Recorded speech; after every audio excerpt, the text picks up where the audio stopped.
उहो ईमान खां काटा सहाबा ते बके जेको उहो ईमान खां काटा शरीयत खां सफ़ा ॿाहिर शराफत शान खां काटा सहाबा ते बके जेको उहो ईमान खां काटा सहाबा जो मुखालिफ आ रसूलुल्लाह जो दुश्मन सहाबा जो मुखालिफ आ रसूलुल्लाह जो दुश्मन रसूलुल्लाह जो दुश्मन ता अल्लाह जो दुश्मन रसूलुल्लाह जो दुश्मन ता अल्लाह जो दुश्मन रसूलुल्लाह खां काटा तरब रहमान खां काटा रसूलुल्लाह खां काटा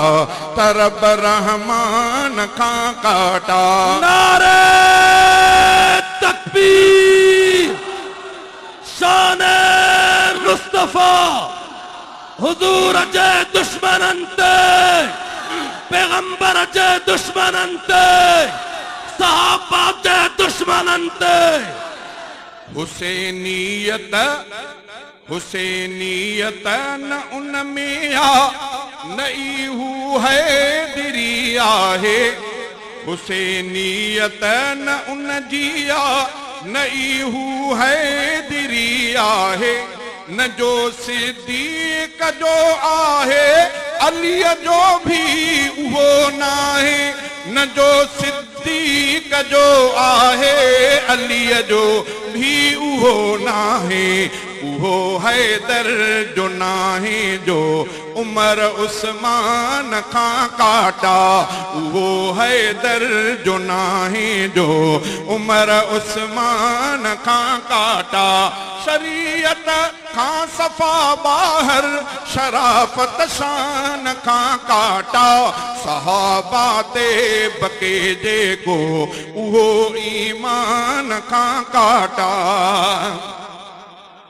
मुआविया सां उनसीयत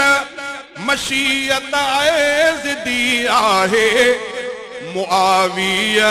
सां उनसीयत मशीयत ज़िदी आहे उहो ईमान छा ॼाणे अंदर जंहिंमें बदी आहे उहो ईमान छा ॼाणे अंदर जंहिंमें बदी आहे मुआविया खां पासीरो भले फरमान खां काटा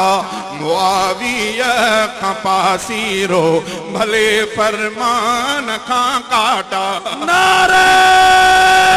तकबीर शान मुस्तफा शान सहाबा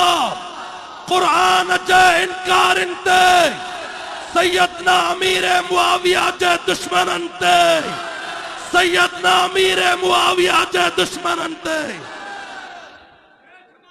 कुरान मजीद में अल्लाह साईं नबीअ जे घर वारनि खे मोमिननि जी माउ पुठियो व अज़वाजुहु उम्महातुहुम नबीअ जूं घर वारियूं मोमिननि जूं अमड़ियूं आहिनि मोमिन जी अमड़ काफ़िर जी अमड़ न मोमिन जी अमड़ ख़दीजा जो न पुटु आहे जो हफ्सा ते बके वेही ख़दीजा जो न पुटु आहे जो हफ्सा ते बके वेही बके जो आयशा साइण आजिन सपर ॾेही नारे तकबीर अम्मी आयशा जे दुश्मनन ते अम्मी आयशा जे इनकारन ते अम्मी आयशा जे वैरन ते अम्मी आयशा जे गुस्ताखन ते ख़दीजा जो न पुटु आहे जो हफ्सा ते बके वेही बके जो आयशा साइण ते साजिन सपर ॾेही बके जो आयशा साइणे ते सारा जिन सपर देही हणे बुहतान पाकन ते उहो क़ुरान खां काटा हणे बुहतान पाकन ते उहो क़ुरान खां काटा हणे बुहतान पाकन ते उहो क़ुरान खां काटा शरीयत खां सफ़ा ॿाहिर शराफत शान खां काटा सहाबा ते बके जेको उहो ईमान खां काटा हुजण हिन रीत घुरबो रफ़ीक अहमद हक़ीक़त में मरे मुनकिर सहाबा जो उहो कहिड़ी बि क़ीमत में मरे दुश्मन सहाबा जो उहो कहिड़ी बि क़ीमत में हुजे ईमानदारन जे सो क़ब्रस्तान खां काटा हुजण हिन रीत घुरबो रफ़ीक अहमद हक़ीक़त में मरे मुनकिर सहाबा जो उहो कहिड़ी बि क़ीमत में मरे मुनकिर सहाबा जो उहो कहिड़ी बि क़ीमत में हुजे ईमानदारन जे सो क़ब्रस्तान खां काटा सहाबा ते बके जेको उहो ईमान खां